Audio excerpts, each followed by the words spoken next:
Good morning, it's Tracy Fink with the Tortoise Institute with the Friday edition of Wednesday Wisdom. I've had a busy week, so I really wanted to get a video out, and what I'm doing is integrating it into my walk. So here we are at the Boston College Reservoir, and this is my normal walking path, but I do teach my clients to incorporate or integrate some of these practices into what they're already doing, so it's not another thing to add to their plate. So I'm practicing what I teach.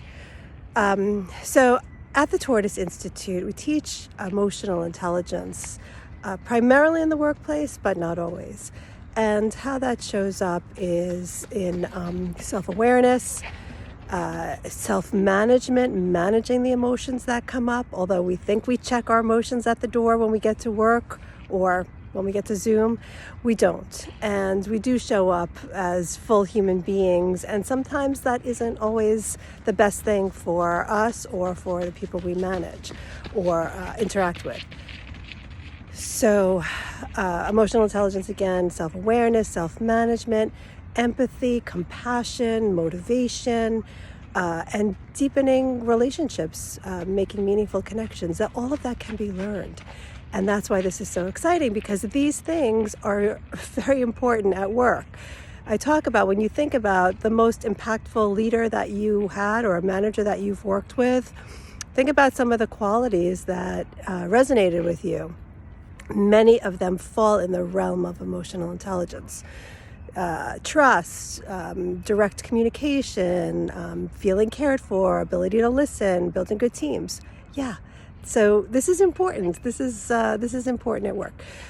So, interestingly enough, many of my clients these days are men.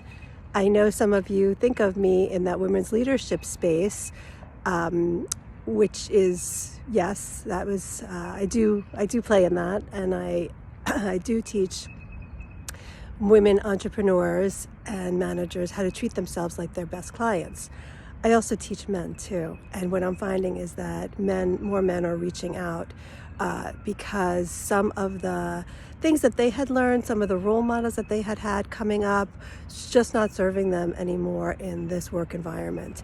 And they need to change, they need to be different, they just don't know how.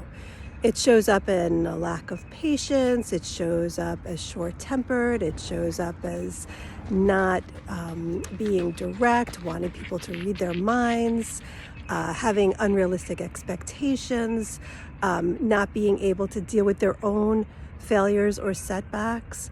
And they know that if they want to succeed in today's workplace, they have to be different.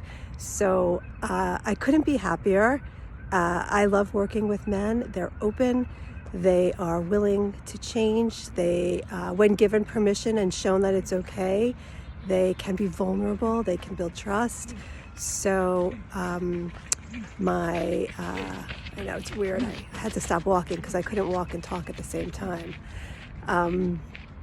Anyway, so what was I saying? I don't want to re-record this, but my point is, if you're a man and you have heard from your team or from your performance reviews that you need to change, but you don't know how, that's where emotional intelligence learning can come in. I can give me a shout. I can guide you in some ways. I can point you to something. It's like taking a trip to an unknown place without a guide or a teacher. You wouldn't do it. So if you're working on being different and you don't know how, get a teacher, get a guide, and your journey will be well rewarded. So on this beautiful Friday, let me show you a little bit more this gorgeous place. I love that I live here. On this beautiful Friday, be kind to yourself. Know that you can learn to be different, that your story can be changed. You can get new role models, and you can show up as your full, most authentic self at work and at home. All of this improves your personal relationships as well. Have a great weekend. See you next time.